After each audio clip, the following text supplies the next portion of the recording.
కర్పూరం మర్చిపోతే మహాపచారం కాదు, కళ్ళు పోవు, ఏం పర్వాలేదు. దేవుడు వీడు కర్పూరం మర్చిపోయాడు కనుక వీడు కళ్ళు పోవుగాక అనేటువంటి వాడా? అలా అనేవాడైతే వాడు పిశాచమా దేవుడా? మనం ఆచారకాండ తిన్నగా లేకపోయినట్లయితే చాలా ప్రమాదాలు వస్తాయండి పూజ చేస్తుంటే అంటూ ఉంటారు వాళ్ళు. నాస్తికులు, పాషండులు అలా చెప్పేవాళ్ళు, జాగ్రత్తగా ఉండాలి. ఏది లోపాలు ఏమైనా చేసినట్లయితే పూజలో నెత్తెడుస్తుందంటారు. నెత్తెడిచేటువంటి వాడు మంగళ షాపులో ఉన్నటువంటి వాడు కొట్టమంటే కొడతాడు, అది నెత్తెడచడం అంటే. లేదా నిజంగా ఒకరినొకరు నెత్తెడుచుకుంటారు మానవుడు కానీ దేవుడు కాదు. దేవుడు నెత్తెడిచేవాడు ఎప్పుడు కాదు. వాళ్ళు మనలో పొరపాట్లు ఉన్నట్లయితే ఆ పొరపాట్లు మనం సర్దుబాటు చేసుకునేటువంటి అవకాశం ఎవరన్నా ప్రపంచంలో ఇచ్చేవాడు ఉన్నాడంటే వాడు దేవుడు ఒక్కడే. అందుకని జపం విషయంలో కానీ, పూజ విషయంలో కానీ, ఆరాధన విషయంలో కానీ, యోగాభ్యాసం విషయంలో కానీ, సాధన విషయంలో కానీ ఏదైనా సరే మనం పొరపాట్లు చేస్తే ప్రమాదం అని చెప్పేవాళ్ళు ఎప్పుడు కూడా నాస్తికులు, పాషండులు. వాళ్ళ మాట వినరాదు. ఎందుకంటే పొరపాట్లు చేస్తాం కాబట్టి అసలు మానేద్దామని చెప్తారు వాళ్ళు. ఎందుకంటే పొరపాటు చేయడం మనకెందుకు వచ్చింది దిక్కుమాలింది? ఆ ఉన్నటువంటి శివలింగం శివాలయంలో ఇచ్చేసి, ఉన్నటువంటి అమ్మవారి విగ్రహం అమ్మవారి గుళ్ళో ఇచ్చేసి మనం అడుక్కు తింటూ పోదాం హాయిగా. ఎంతమంది చేస్తారు? ఇంట్లో ఉన్నటువంటి దేవతార్చనని దేవాలయాల్లో ఇచ్చేసేటువంటి ప్రాష్టులు, నాస్తికులు, తుచ్చులు, నీచులు ఎంతమంది లేరు? మరి దేవాలయాల గతి ఏమవుతుంది? ఎండోమెంట్స్ అంటే కేర్ ఆఫ్ ఇంకేముంది? చూస్తూ చూస్తూ మీ ఇంట్లో పెట్టుకున్నటువంటి వెంకటేశ్వర స్వామి విగ్రహానికి మీరు చేసుకున్న భక్తి, మీరు తిరుపతికి అన్ని వేల మంది వెళుతూ ఉన్నప్పటికీ కూడా వెళుతూ ఉన్నవాడు హృదయంలో భక్తి ఉంటుంది, కానీ అక్కడ అవన్నీ చేయడానికి అరేంజ్ చేసేవాడు హృదయంలో ఉండాలని ఎక్కడ ఉంది? ఎండోమెంట్లో చేసే అరేంజ్మెంట్స్ కానీ భక్తి కాదు. పూజ అంటే అరేంజ్మెంట్స్. మనం ఎవడం చేయలేనంత ఎత్తున చేస్తారు అంతేగాని అది ఎందుకు పనికి వస్తుంది? ఈ వెళ్ళి దర్శనం చేస్తున్నారు చూడండి, వాళ్ళ హృదయాల్లో ఉన్న భక్తి రగులు కొనటం కోసమే, కానీ ఆ చేస్తున్న అరేంజ్మెంట్లో ఏ గొప్పతనం లేదు. అందుకనే తిరుపతికో, శ్రీరంగానికో, కాశీకో, గయకో, ప్రయాగకో వెళ్ళి కిటకిటకిట తొక్కుడు పడుకుని నానా గందరగోళం పడి వెనక్కి తిరిగి ఇంటికి వచ్చి ఏమిటో దర్శనం తిన్నగా జరగలేదు అని అనుకునే కన్నా అదే దేవుడికి ఇంట్లో మీరు భక్తి చేసినట్లయితే మీ ధ్యానం నిలబడుతుంది. దేవాలయం అయినా, తీర్థయాత్ర అయినా, క్షేత్రంలో చూడటం అయినా, గుళ్ళో దేవుడిని చూడటం అయినా, ఇంట్లో మందసంలో చూడటం అయినా, హృదయంలో చూడటం అయినా ఒకటే. ఎందుకని అన్నిటి పరమావధి ఏమిటి? ఇక్కడ ఎలివేట్ అవటం. చూచేటువంటి వాడు చూచే చోట జీవుడు దేవుడు అవటం, కానీ చూడబడేటువంటి చోట ఎప్పుడూ దేవుడే ఉన్నాడు. చూచే చోట కనుక ఉద్ధరింపబడకపోతే చూడబడే చోట విగ్రహం కనిపిస్తుంది కానీ దేవుడు కనిపించడు. ఇది రాతి విగ్రహం అండి, ఇందులో దేవుడే ఉందంటాం. ఎప్పుడంటాం? ఇక్కడ చూచే చోట పైకి లెవెల్ పెరగనప్పుడు. ఇంకా ఏమంటాం? ఈ విగ్రహాలు, ఈ దేవాలయాలు ఇవన్నీ కూడా ఒక లెవెల్ పెరిగేంతవరకేనండి, ఆ పైన అక్కర్లేదని పిచ్చిపోతారు ప్రశ్న. ఇలాంటివన్నీ ఉన్మత్తంగా అంటే పిచ్చి వాళ్ళ ఎవడేం మాట్లాడుతున్నాడో తెలియకుండా మాట్లాడతాం. ఈ దేవాలయాలు ఇవన్నీ ఎంతవరకు అంటే మనకి ఒక స్థితి వచ్చేవరకేనండి, ఆ పైన వదిలిపెట్టే ఇట్లాంటి అంటే జ్ఞానయోగం అనే పేరుతో పిచ్చిపోతలు కూర్చొని అంటారు దీన్ని. ఇట్లాంటివన్నీ జరుగుతూ ఉంటాయి. కానీ మనం తెలుసుకోవాల్సిన ఏంటంటే సాధన చేసేటప్పుడు మనం సొంతంగా చేసుకునేటువంటి, ఇక్కడి నుంచి సొంతంగా నేను నడిచి తిరుపతి కొండ ఎక్కి దిగుతానన్నాడు ఆయన. మేమంతా బస్సు మీద ఎడుతూ ఉంటే వాడు చేతస్థుడు అనరారు. ఎందుచేతంటే ఆ మాత్రం బస్సు మనం ఎక్కిన మాత్రం బస్సు ఆయన ఎక్కలేకపోవడం, ఆ మాత్రం డబ్బులు బస్సు మీద ఆయన పే చేయలేకపోవడం. కానీ ఆయన ఉద్దేశం ఏమిటంటే ఆ కొండ ఎక్కుతూ ఉండగా ప్రతి మెట్టును, ప్రతి అడుగును కూడా స్వామి యొక్క సాన్నిధ్యాన్ని సాధించుకోవడం కోసం ఉంది. అందుకనే వెంకటేశ్వర స్వామిని చూపించిన బస్సు మీద వెళ్ళొచ్చేవాళ్ళం మనమంతా టూరిస్టులం తప్ప పిల్గ్రిమ్స్ కాం. పైకి వెళ్ళి బస్సు దిగిన తర్వాత మన దృష్టి ఈ గెస్ట్ హౌస్లో రూమ్ తీసుకుంటాం, అక్కడ రసీదు పెంచుతాం, అక్కడ క్యాంటీన్ ఎక్కడుందో చూడటం, వీటన్నిటితో పాటు దేవుడి దర్శనం కూడా ఒక ఐటమ్ కింద ఉంటుంది. కానీ వీటన్నిటితో పాటు దైవ దర్శనం కూడా ఒక ఐటమ్ కింద ఉన్నటువంటి వాడు టూరిస్ట్ అనే పిచ్చిలో అక్కడికి తప్ప వాడు పిల్గ్రిమ్ అంటే భక్తుడు, యాత్రికుడు అవుతాడా? యాత్రికుడు అంటే అర్థం ఏంటి? ఆ గోపురంలో చూసినా, ఆ గోపురం మీద ఉన్న కోతుల్లో చూసినా, ఆ లోపల ఎవరిని చూడటానికి ఎడుతున్నాడో ఆ అంతర్యామిని చూస్తూ వెళ్ళినటువంటి వాడిని యాత్రికుడు. వాడు ఏం చేస్తాడు? ఆ మెట్లు ఎక్కి వెడుతూ గోవిందా అని అంటాడు. 10 మంది గోవిందా అని అంటూ ఉంటే మనం పిహెచ్డి పాస్ అయ్యి మనం కూడా అనగలం? నలుగురిలో పడుతున్నాం గోవిందా అని పెద్దగా అరుస్తారు. మనం కూడా అరవగలమా? అరవలేమా? పిహెచ్డి పాస్ అవ్వడం వల్ల అరవలేకపోవడం కారణం కనుకైతే, ఫలితం కనుకైతే పిహెచ్డి పాస్ అవ్వకుండా ఉండాల్సింది. ఏదో పిహెచ్డి బుద్ధి తక్కువ పాస్ వాడు అయినా పాస్ అయినా లేకపోతే గోవిందా అనగలిగైనా ఉండాలి.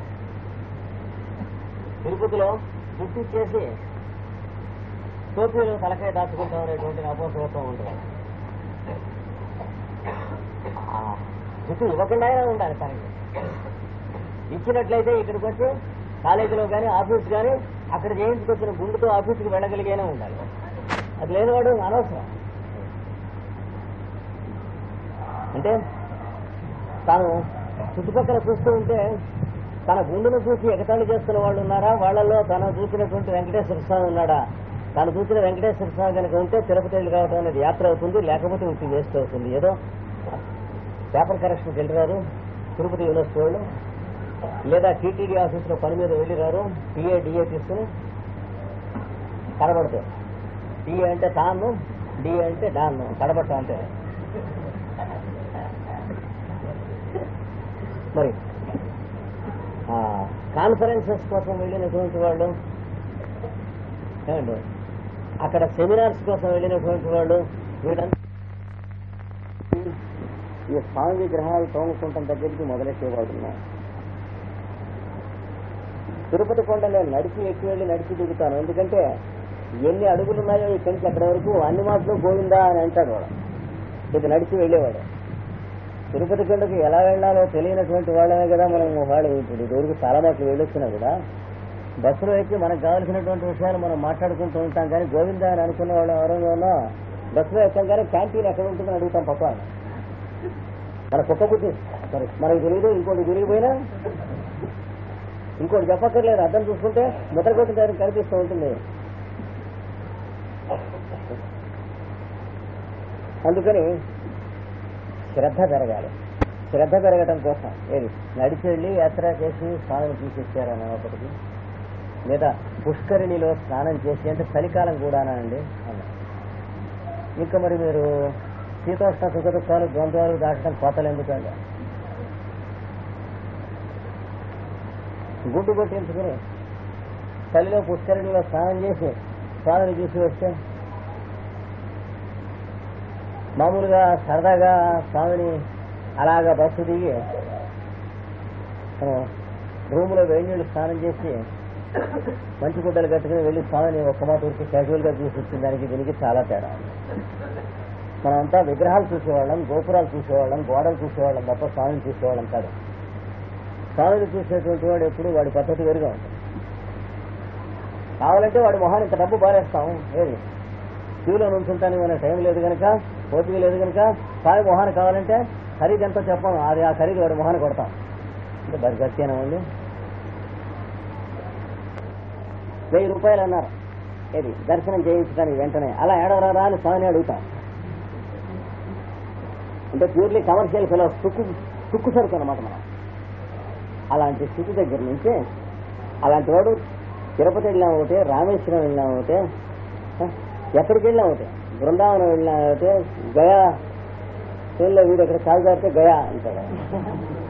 మళ్ళీ యాత్ర అనేది అన్నాడు కానే కాదు. అది ఈ యాత్రకు ఫలమే, ఈ అర్చనకి ఫలమే. రోజు పూజ చేసుకుంటుంది కానీ ఫలమే. అది అంటే సద్బుద్ధయ సదాత్మాన, అది ఫలం. భగవద్గీతలో చెప్పాడు. అంటే వాడి యందు బుద్ధి కలిగి ఉండాలంటే వాడి పని యందు బుద్ధి కలిగి ఉండే, వాడే ఆత్మగా కలిగి ఉండాలంటే వాడికి నువ్వు చేసేటువంటి ఏ పని అయినా సరే చెయ్యి. 10-12 ఏళ్ళ నుంచి ట్రస్ట్ మెంబర్ ఒక ఆయన ఉన్నాడు.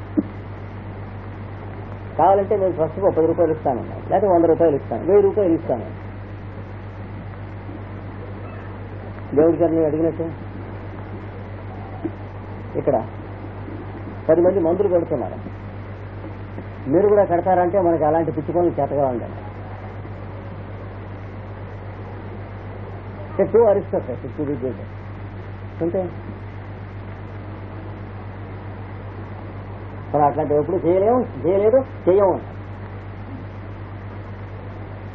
అలవాటు లేదు, ఒకళ్ళ కింద పని చేయటం అలవాటు. ఒకళ్ళ కింద చేసే పని కాదు. 10 మందికి డబ్బుగా ఉంటే వాళ్ళకి ఇచ్చేటువంటి మందులు ఖచ్చితంగా. అలాంటివి మన జన్మలో మన జాతకంలో లేదు, చేసేది లేదు అన్నాడు.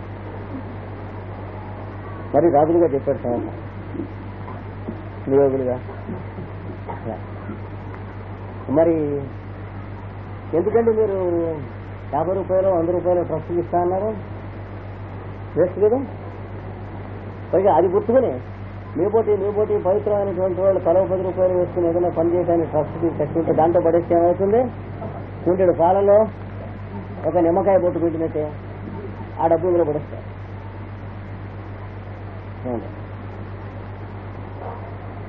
చేతులతో ఇట్లా బంగారపు నగలు పడించేవాళ్ళు గాంధీ గారు. ఇట్లా అడుక్కుంటూ వస్తారు. అంటే దేశం కోసం ఆయన ఇట్లా ఒడి బట్టి జోలు బట్టి అడుక్కునేవాడు.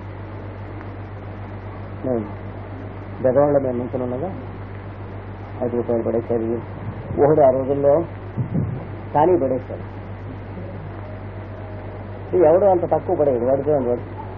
ఆయన అన్నాడు, ఈ కానీ నాకు ఎక్కువ విలువైంది ఈ పడేసిన బంగారు నగల కంటే అన్నాడు గాంధీ గారు. కొత్తిమీర ఊరుకోవచ్చా? ఏం చేతంటే శ్రమపడి సంపాదించినటువంటి వాడు అంతకంటే పడేయలేనటువంటి వాడు పడేసింది కానీ.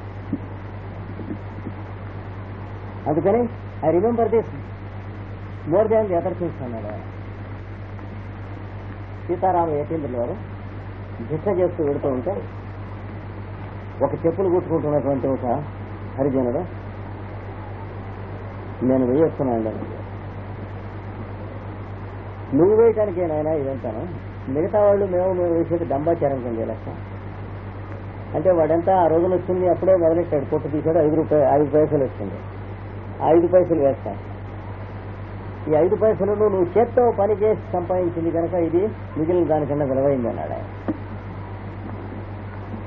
కనుక పూజ అర్చన అనేటువంటి వాటికి అర్థం అది.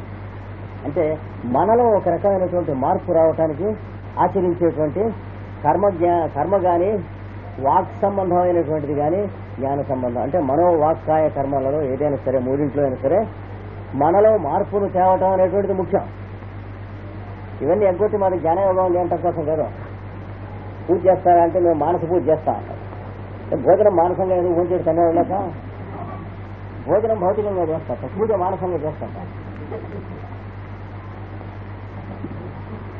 మానసికమైనటువంటి పూజను నిజంగా నమ్మకం ఉంటే భోజనం కూడా మానసికంగానే చేయాలి. మట్టిది మనుషులు తాగాలి. అందుకని ఇవన్నీ కూడా దొంగ వేషాలు అంటారు. ఫిలాసఫీ చెప్పడం అంటే దొంగ వేషాలు, జాగ్రత్తగా తెలియాలి. భక్తి యోగం దగ్గరికి వచ్చేటి తేలిపోతాయి ఇవన్నీ. అందుకని ఈయన ఏమన్నాడంటే శాస్త్ర రక్షణం, శాస్త్రం రక్షింపబడాలి.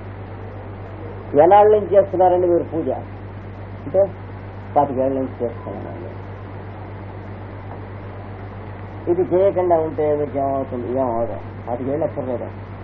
చిన్నగా 12 ఏళ్ళు చేసినట్లయితే ఆ పైన భౌతికంగా పూజ చేయకపోయినా 24 గంటలు వాడు పూజ చేసుకుని ఉంటాడు. మొదటి 12 ఏళ్ళు వాడు చేసింది చిన్నగా కనుక అయితే. అందుకనే శ్రీదేవి గారు చెప్పాడు, 12 సంవత్సరాలు వరుసగా కనుక నన్ను ప్రేయర్ డైలీ పొద్దున సాయంత్రం చేసినట్లయితే వాడు నన్ను పట్టుకోక్కర్లేదు, నేను వాడిని పట్టుకుంటాను, దెయ్యమైనా వదులుతుందని నేను వదలన్నాడు. కనుక వాడు పూజ ఎలా చేస్తున్నాడో చూసి, అర్చన ఎలా చేస్తున్నాడో చూసి వాడిలాగా పూజ చేసేవాడు కొందరు తయారవుతారు. అంతే కదా. చేతయో చేతకాకో తెల్లవారుసాను ఇక్కడ పూజ చేసుకుంటూ ఉంటాం మొదలు పెడితే 1949లో నాతో పాటు మా ఆవిడ కూడా చేసుకుంటాం, నేర్చుకోండి. తప్పులు ఏమైనా ఉంటే నాకు సంబంధించి ఉంటాయి, వాళ్ళకి సంబంధించి ఉండవు.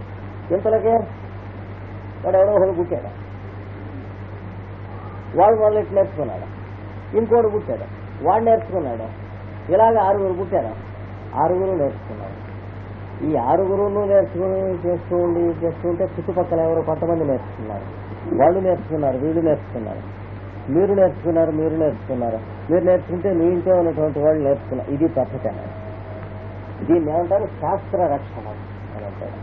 అంటే పూజ చేయటం ఎలాగండి అనేటప్పటికి ఎంతమందిని కూర్చోబెట్టి అడిగేటప్పటికి చక్కగా బోర్డు మీద రికార్డు వేస్తే ఏమవుతుంది? దాని పేరు పూజ చేసుకునే శాస్త్రం అని ఒక పుస్తకం పుడుతుంది. అవునా కదా? అంతకంటే అర్హత ఏమిటి? అంటే ఇందులో పొరపాట్లు ఉంటేనో, ఇందులో పొరపాట్లు ఉంటే ఇంతమందిలో ఎవడోడి తప్పుతుంది. ఇది ఎలా ఉంటే బాగుంటుంది కదండి. ఎందుకంటే ఎన్ని రూపాల్లో ఉన్నటువంటి దైవం ఒక్కడే అని కదా మనం చేస్తున్న పూజ. అందుకని ధర్మం ఎలా తెలుస్తుంది? ఆచరించి మొదలు చేస్తుంటే అది చేస్తూ ఉన్నటువంటి శ్రద్ధలో తెలుస్తుంది.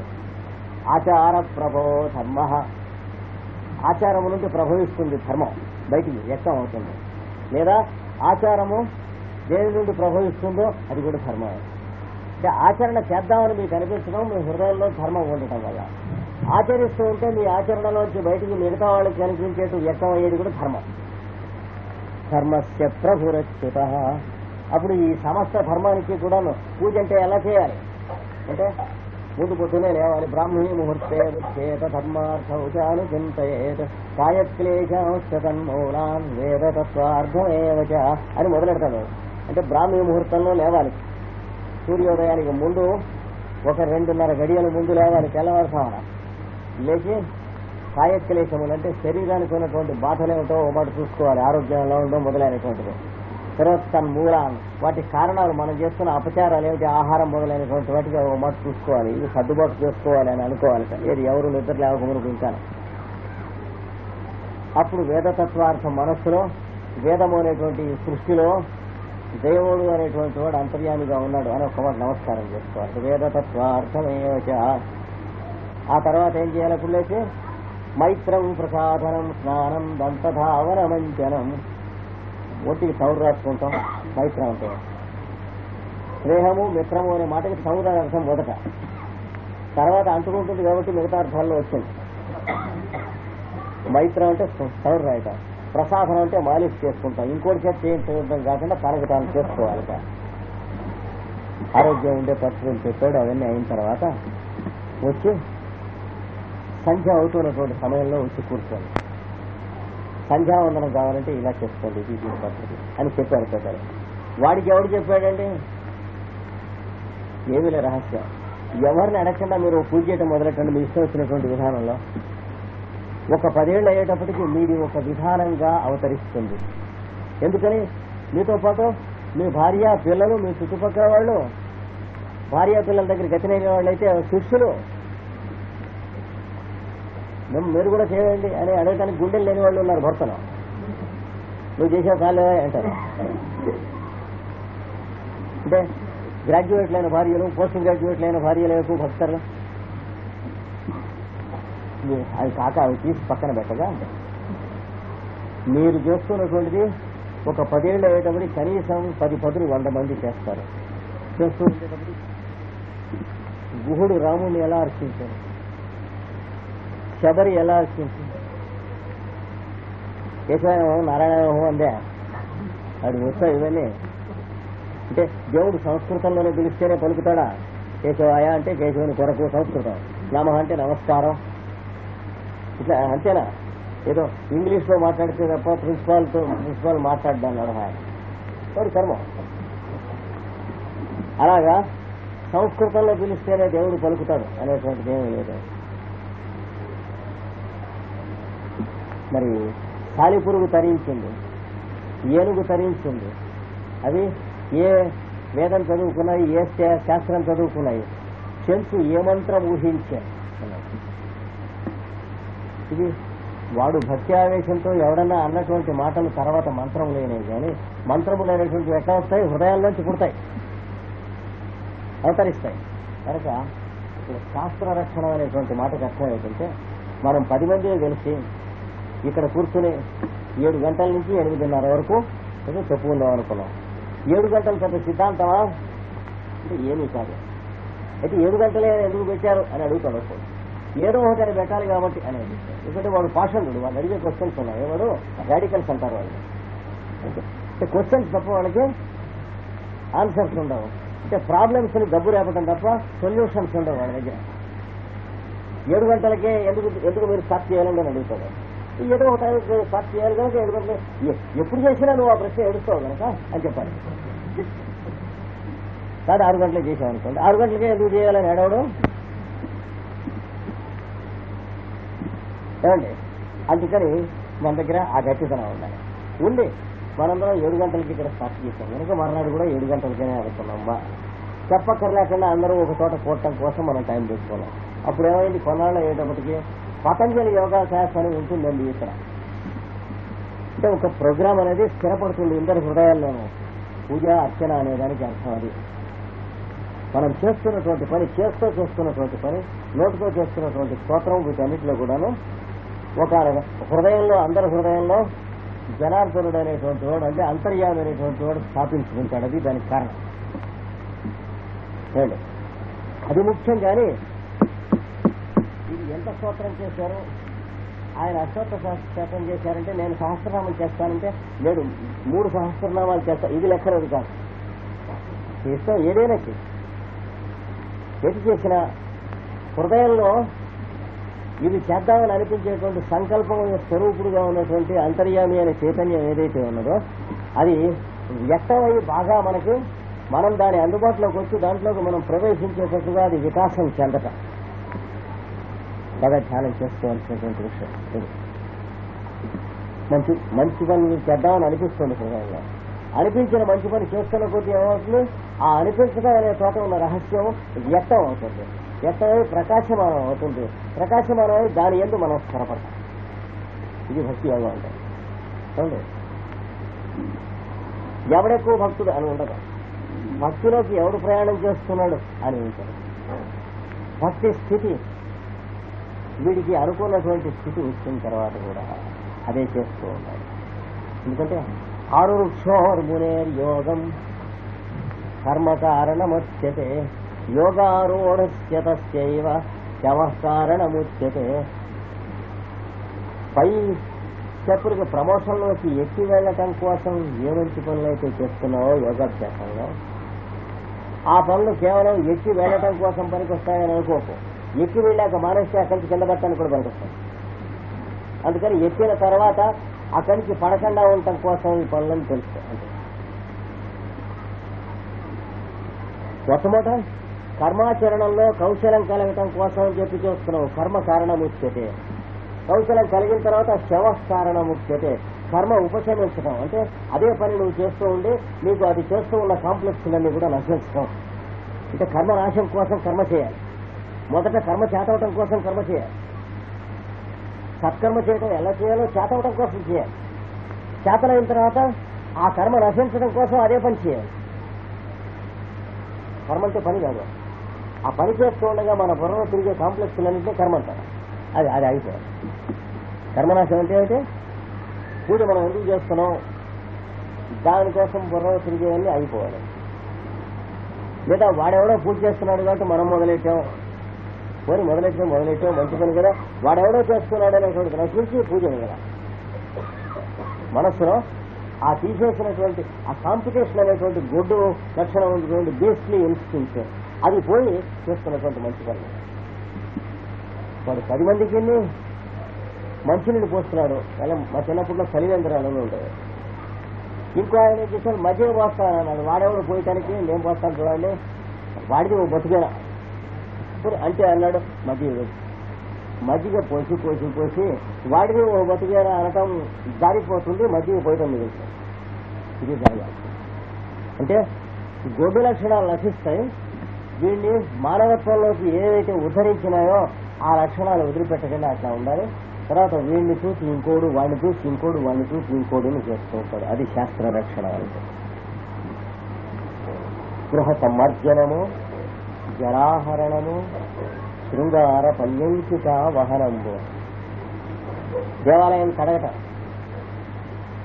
దేవాలయం కడుగుతున్నంత సేపును గీతగాడు కడిగితే మన ఇల్లు కడుగుతున్నట్టు, లేకపోతే రైల్వే ప్లాట్ఫారం కడుగుతున్నట్టు ఉంటుంది. అంటే ఏడుస్తూ కడుగుతాడు, లేకపోతే కొంత వీలైనంత తక్కువ కట్టడానికి ప్రయత్నం చేస్తాడు. మన ఇండియన్ మైండ్ మనకు తెలిసిన సుక్కు మైండ్. ఎందుకంటే పక్కన 40 ఇండియన్స్ నడుస్తారు, అనేటువంటి కామన్ సెన్స్ మనకు ఉండదు. నన్నే రైల్వే ప్లాట్ఫామ్ మీద అక్కడ తుడిచేటువంటి సర్వెంట్గా వేశారనుకోండి, దీని మీద మన భారతీయులే నడుస్తారనేటువంటిది ఆ దృష్టి లేనటువంటి నీతి జాతి లేని జాతి కదా మంది. అలాంటప్పుడు వీలైనంత తక్కువ చదవడానికి ప్రయత్నం చేస్తాం, ఎక్కువ చేస్తుంటాం.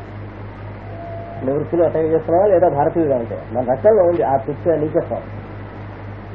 ఏ దేశంలో అయినా సరే ఇది మన బజారు అని వాడికి గుర్తుంటుంది.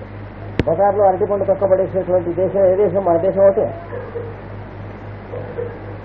మరి లైట్లు స్తంభాలు పెట్టుకుంటే ఆ లైట్ల మీద రాళ్లు కొట్టేటువంటి దేశం ఏది?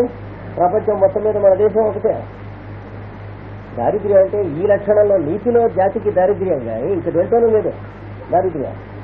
ఎందుకంటే మిగతా దేశాల్లో లైట్ పెడితే రాయిపోతారు, అంచేత లైట్ ఉంటుంది. ఇంతకంటే నగరైన వస్తువులు బజార్లలో ఎవడైనా పరిపాలనకు వచ్చి వాడు పెడితే మనం ఉండనిస్తావా? అంచేత మనం ఇంతకే తగ్గుతాం. అంటే ఇది దాటి పైన తగం. ఈ స్థితి నుంచి పరిస్థితికి మనం ఉద్ధరించడం కోసం చేసేటువంటి దాని పేరు భక్తి అంటారు శాసనం. అంటే మనకు కొన్ని లిమిటేషన్స్ ఉన్నాయి, దాటి పెరగలేము. అక్కడి నుంచి పెంచుతుంది భక్తి అనేటువంటి. కనుక దేవాలయం మనం జీతానికి కాకుండా సొంతంగా కడగటం మొదలెట్టామనుకోండి, ఈ ఆలయం మేము 10 మంది వెళ్ళి కడుక్కుంటాం, కడగనివ్వండి అని కడగని అంటే వాళ్ళు ఆ ధర్మకర్తలు అధర్మకర్తలు కాకపోతే కడగనిస్తారు. కానీ వాళ్ళకు వచ్చే ఇబ్బందులు ఏమిటంటే మనం గడుగుతూ ఉంటే వాళ్ళని ఇది గడగటానికి వేసినటువంటి జీతగాడు ఉన్నాడు చూడండి, వాడికి ఏం చేస్తున్నాడని నలుగురు పబ్లిక్ అడుగుతారని వాడి దగ్గర మనం వీడికి వాడికి ఉన్న లావాదేవీలు బయటపడతాయని మనం కడగను. నేను దేవాలయం ధర్మకర్తగా ఉన్నాను అనుకోండి, నాకు బోల్డని పాలిటిక్స్ ఉండవు. అది ఇంకో మతం క్రైస్తవ మతం మహమ్మదీయ మతం అయితే పర్వాలేదు, కానీ మన దేవాలయం అయితే మీకు మైకులు కొనిస్తాను అని టీటీడీ వాళ్ళు చాలా దేవాలయాలకు కొనిచ్చారు. ఏం చేస్తాం? అది అడ్డుకుంటాం. సుప్రభాతానికి పెడతాం పెట్టాం, చేసామా లేదా, అది చేస్తున్నావా లేదా, అది పద్ధతి. దాదాపు 5,000 దేవాలయాలకు మైకులు కొనిచ్చాం టీటీడీ వాళ్ళు. 5,000 దేవాలయాల్లో 5 దేవాలయాలు 6 దేవాలయాలు మాత్రం సుప్రభాతం వేస్తాయి. మిగతావి పెళ్లి సీజన్లో అవి వచ్చినప్పుడు కిరాయికి అద్దెకిస్తుంటాం. ఇక ఏ మతం వాడైనా 2 కాళ్ళతో కూర్చున్నవాడు చేస్తాడా? అంటే ఇక్కడి నుంచి దాటడం కోసం అన్నమాట భక్తి అంటే. అతి నీచ స్థితి నుంచి అంటే అపరాధ శతం చేశాను క్షమించండి అని అడిగేటువంటి అర్హత వచ్చేది భక్తి అంటే. అక్కడి నుంచి పరమ పవిత్రమైనటువంటి జ్యోతి దాకా తీసి హృదయాంతర్గతమైనటువంటి జ్యోతి వికసించి చేస్తూ ఉన్న ప్రతి పనిలోనూ కూడా ఆ పవిత్రత నిలబట్టడం కోసం తీస్తుంది. అందుకని మీకు నిశ్చయ స్థితి వచ్చాక పరమ ప్రేమ స్వరూపమైనటువంటి హృదయం కలిగిన తర్వాత రైల్లో పక్కన ప్రయాణం చేస్తున్నటువంటి వాడు కదలలేని వాడు కనుక అయితే, వాడు ముసలాడు కనుక అయితే నువ్వు లేచి వాడిని కూర్చోమని తీరవాడిని మనం లేచి వాడిని కూర్చోమన్నా అంటే సీటు మనం రిజర్వ్ చేయించుకుంది అనిపిస్తుంది. మనం రిజర్వ్ చేయించుకున్నా వాడిని కూర్చోమంటాం అనేది చేతవటం కోసం మంచి ఎలా ఉంది.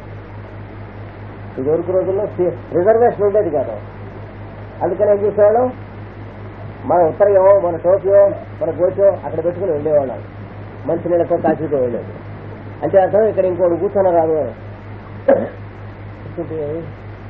తర్వాత వాడెవడో తీసి కూర్చుంటాము, మళ్ళీ వీడొచ్చి వాడు కోడిపుంజులాగా 1 గంట పోట్లాడుకుంటాం వెళ్ళి కూర్చుండేవాడు. ఇప్పుడు వచ్చిన ఇబ్బంది ఏంటంటే నేను ఈ సీటుకి రిజర్వేషన్ చేయించుకుంటాను, నా పేరు ఆ సీటు అక్కడ బొద్దు రాసి ఉంటుంది. అలాంటిది ఒక ముసలాయన వచ్చి నిల్చుని ఉంటే నిలబడలేక ఆయాసపడుతూ ఉంటే కూర్చోమని అనటానికి ఇది నా సీటు కదా రిజర్వేషన్ అనేది అభ్యంతరం. ఇలాంటి అభ్యంతరాలు పోవటానికి ఏమన్నా అవకాశం ఉంటే భక్తి యోగంలోనే ఉంది, ఇంకో మార్గంలో లేదు. రాజకీయం చేస్తే రాదు, రోజు పేపర్లో హెడ్లైన్స్ చూస్తే రాదు, వాటి వల్ల ఇవన్నీ ఏం రావు. ఓట్లు అడుక్కుంటే రాదు, లేదా వాడికి ఓటేయండి వీడికి ఓటేయండి అని వీడి కూడా ఖరాబ్ చేసి ఎలక్షన్స్ లో గోడల మీద నానా అడ్డమైన రాతలు రాస్తే రావు.